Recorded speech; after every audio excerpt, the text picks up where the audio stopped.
Hey everyone, and welcome to today's Explainer. So the year is 2026, and we are no longer just theorizing about the future of artificial intelligence. We are literally living right in the middle of it. AI has officially arrived at scale, and it has triggered this massive countrywide conversation. Today, we're going to look really closely at what's happening, why it matters so much, and what the ultimate stakes actually are for the future of the country. Look, AI is for sure the defining debate of 2026. And this isn't just a Silicon Valley story anymore, right? It has completely transcended the tech blogs. AI is now this massive national issue that is reshaping how Americans live and work. We're seeing it absolutely dominate conversations in politics, reshape strategies in business, and fundamentally alter essential services like education and healthcare. It is everywhere, all at once. So here's our roadmap to make sense of this massive shift. First, we'll look at the 2026 landscape. Second, we'll examine the impact on jobs. Third, we'll follow the money and ask, is this a boom or a bubble? Fourth, we'll look at the pretty chaotic process of writing the AI rules. And finally, we'll see how this all culminates in the midterm battleground.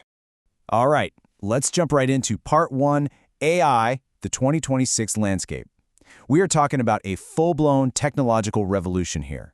Because of the sudden, overwhelming presence of AI on our daily lives, it's forced a really critical tension right to the forefront of American society. On one hand, you have the incredible potential for this tech to create boundless new opportunities.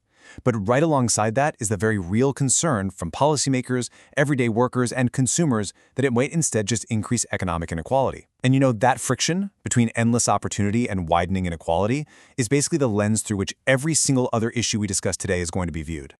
Moving on to Section 2, the impact on jobs. It really comes down to productivity versus displacement. Now, this is where the debate gets incredibly personal. Companies are out there actively using AI tools to automate tasks that, until very recently, only humans could do. And that's leading to a total divergence in how the future of work is forecasted. Supporters will argue strongly that AI is a massive net positive.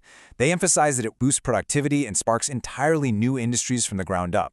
But critics, they're offering a severe warning. They fear that millions of workers are facing imminent job displacement.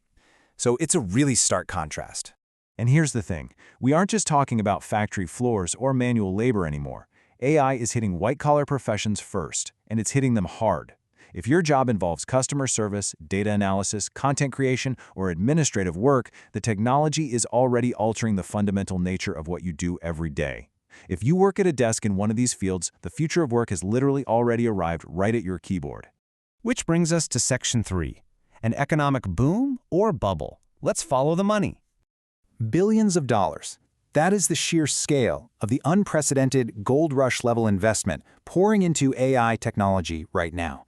We are talking about massive physical infrastructure being built across the entire country, huge data centers, highly advanced computing systems, and all of that requires an enormous influx of capital just to keep the AI engines running. But just like with the job market, this absolute flood of money is creating a deep divide. Supporters view this huge investment as a vital strategic move to solidify America's position as a global technology leader, ensuring we stay dominant on the world stage. Economists, though, are raising a massive red flag. They're warning that this rapid growth in spending could create serious market risks. The big fear here is a classic bubble scenario, that these astronomical financial expectations might just completely exceed the actual real-world demand for the technology. All right, Section 4, Writing the AI Rules. Let's take a look at the regulatory landscape. So with billions of dollars and millions of jobs on the line, lawmakers are basically scrambling to govern what is an incredibly fast-moving target. And right now, we just don't have a unified approach. The federal government is considering national regulations that would establish common standards across the whole country. But state governments aren't waiting around for that. They are pursuing their own varied AI laws. What this creates is a highly complex, fragmented legal landscape. It's almost like a patchwork quilt of rules where the laws can change entirely the second you cross state lines. And policymakers are walking a really difficult tightrope here. They want to encourage technological progress, obviously, but they have to balance that innovation against four massive societal concerns: protecting consumer privacy, fighting deepfakes and misinformation, ensuring copyright protection for creators, and maintaining overall public safety. Trying to regulate a technology that touches all four of those massive pillars simultaneously without stifling economic growth, that is proving to be a monumental challenge. And that leads us to our final section, Part 5, The midterm battleground. AI is heading to the ballot box. This is the moment where everything we've talked about, the jobs, the billions in investments, the messy regulations, it all collides. Because the stakes are so high, heavy spenders, from political groups and tech giants to advocacy organizations, are deploying massive resources to influence public opinion ahead of the upcoming U.S. midterm elections. They all want to ensure that the politicians who actually sit down to write those rules are fully aligned with their specific visions for the future. It's so clear that AI is no longer just some niche tech interest. It is now deeply, fundamentally intertwined with our national security, our economic competitiveness, and everyday employment. Because it touches the safety of the country, the strength of the economy, and the livelihood of the everyday worker, voters are watching very closely to see exactly how political leaders plan to manage its explosive growth.